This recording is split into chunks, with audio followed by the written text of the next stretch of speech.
Welcome to M1 news. Hanamkonda జిల్లా ధర్మసాగర్ మండల ధర్మాపురం గ్రామంలో కైత హైమావతి కాంగ్రెస్ 7వ వార్డు నుండి గెలుపొందారు. ప్రభుత్వం నుండి గ్రామంలో అభివృద్ధికి నిధులు మంజూరు కాగా సర్పంచ్ వార్డు సభ్యులు గ్రామంలో పెద్ద చెరువు కట్ట జంగిల్ కట్టింగ్ కు ఏకగ్రీవ తీర్మానంతో అందరితో పాటు సంతకాలు చేసినందుకు యాదవ కులస్తులు నీవు ఎందుకు సంతకం చేశావంటూ మేకల సాంబరాజు అడ్వకేట్, మేకల సుభాష్, మేకల మహేందర్, మేకల నరేందర్, మేకల సుధీర్, మేకా సుమంత్ వీరు కలిసి రాత్రి 11 గంటలకు సమయంలో నీవు ఎందుకు సంతకం చేశావంటూ నానా బూతులు తిడుతూ విచక్షణ రహితంగా కైత హైమావతి కృష్ణను, కాగిత రాజ్ కుమార్లను విపరీతంగా కొట్టి గాయపరిచారని విలేకరులతో విన్నవించుకున్నారు. పైన తెలిపిన వారితో ప్రాణభయం ఉంది కాబట్టి అధికారులు మా సమస్యలను విన్నవించి పైన తెలిపిన వారిపై కఠిన చర్యలు తీసుకుని మాకు న్యాయం చేయాలని వేడుకుంటున్నాం. ధర్మపురం గ్రామం, మేము యాదవులము. నా పేరు కాగిత కృష్ణ. మేకల సామ్రాజు అనే వ్యక్తి అడ్వకేటర్. యాదవ సంఘంలో గ్రామానికి సంబంధించిన ఒక తీర్మానము కట్ట తుమ్మల గురించి చేయడం జరిగింది. దాన్ని యాదవులందరూ కలిసి పరిష్కరించే సమయంలో మా భార్య 7వ వార్డు నెంబర్ కాంగ్రెస్ పార్టీ నుంచి గెలిచింది. ఆ తీర్మానంలో 7వ వార్డు మెంబర్గా అందరూ సంతకాలు పెట్టినట్టు మేము కూడా జంగల్ కటింగ్ పైన సంతకం చేయడం జరిగింది.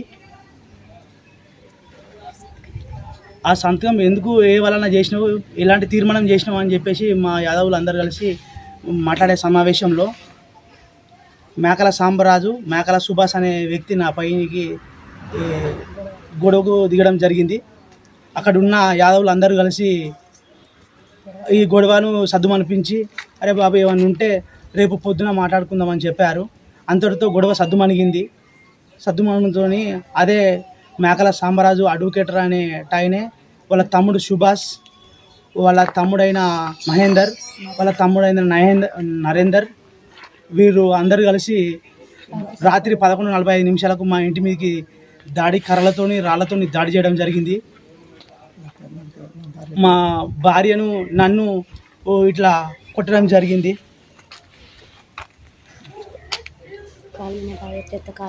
కాలు మీద రాయెత్తే కాలు పగిలిపోయి నరం పగిలిపోయిందంట. చేతులతోని రాళ్ళతోని కొట్టిళ్ళు. అట్లానే మా భార్యను కర్రతో కొడితే దెబ్బ తాకింది. రెక్కలు ఉడిపెట్టి చెంపల పంట సరుచుకుంటూ నెత్తిబట్టి నూకేయడం జరిగింది. మా అమ్మ నాన్నలను కూడా నెట్టేసి ఆ కర్రలతో బాధడం జరిగింది. మా తండ్రిని చెంపల పండు కొట్టి నూకేసి కర్రతో కొట్టడం జరిగింది. మీ అందరినీ చంపిపోవడానికే మేము వచ్చినామని చెప్పేసి మాట్లాడతాళ్ళు. అట్లాగే అందులో పంచాయతీ జరుగుతుంటే మా అన్న వచ్చి ఏమైందని మా అన్నయ్య అన్నట్టు నేను వచ్చిన లేచి అరే బొబ్బ పెడతా, అరే అవయ్యో బాబా అంటే గొడవ అవుతుంది, మా అవ్వకైనా బతులు ఇట్లా బయటికి ఇట్లా పోయేదానికి కాలు ఇట్లా అయింది, దెబ్బ తాకిందని నేను అనుకుని వచ్చేటాలకు ఇంట్లోకి వచ్చేటాలకు నరేంద్ర అంటే ఆయన ఇంటి మీకు వచ్చి అంత అప్పటికే వచ్చేటాలు పుల్పలు అంతా ఇల్లు అంతా అందరం చేసిండు. మా తమ్మిని కొట్టిళ్ళు. అప్పటికి ఏంద్ర నారికి ఇప్పుడే ఏంద్రకి అలాగే ఏమొచ్చి ఏం పని చేయరా అన్న, అరే లంజోడుక నువ్వు వచ్చా ఎవరో లంజోడుక అన్నాడా పక్క దాన్నిండు. ఇక నేను ఇక్కడికి వచ్చి నేను వచ్చిన ఏంద్ర నారి ఏంద్ర బొబ్బ ఎందుకురా బొబ్బ అంటే లంజోడుక అన్నాడా, కాలుతో పళ్ళ 4 దండలు దాన్నిడు, పళ్ళ 4 దండలు దాన్నిడు. అడ్డం పడ్డాక ఇటుక పెడల్సో నా మీద పడ్డాయి. అన్నాక మళ్ళీ అంతలో నేను ఇక అంతలో వచ్చి బయటకు వచ్చి ఇక సామరాజు అడ్వకేటర్ అయిన సామరాజు ఇక ఫోన్ చేసి మా భార్యకి ఇస్తే మాట్లాడింది. అమ్మ చెప్తాను. ఫోన్ చేయడం జరిగింది. అన్న మీ తమ్ముళ్ళు వచ్చి మీరు వచ్చి ఇంటి మీద దాడి చేసిళ్ళు, మా మరిదిని కొడతా అంటే ఏంటి విషయం, ఎందుకు వచ్చిళ్ళు అర్ధరాత్రి అని నా భర్త అడిగినందుకు నా భర్తను గట్టినే కొడతారా అని నేను అడిగితే ఇంకెప్పుడైనా మీ మరిదిని కొట్టినప్పుడు మీ భర్త అడ్డం వస్తే మాత్రం మీ భర్తను కొట్టి చంపుతా, నిన్ను కూడా కొట్టి చంపుతా, ఇంకే విషయంలో మాకు ఎదురు మీరు రావద్దు, ఎప్పుడున్నా మిమ్మల్ని చంపుతా అని చెప్తాను సార్. దయచేసి ప్రభుత్వమైన అధికారులైనా మాకు న్యాయం చేయగలరు, మా కుటుంబానికి న్యాయం చేయాలి.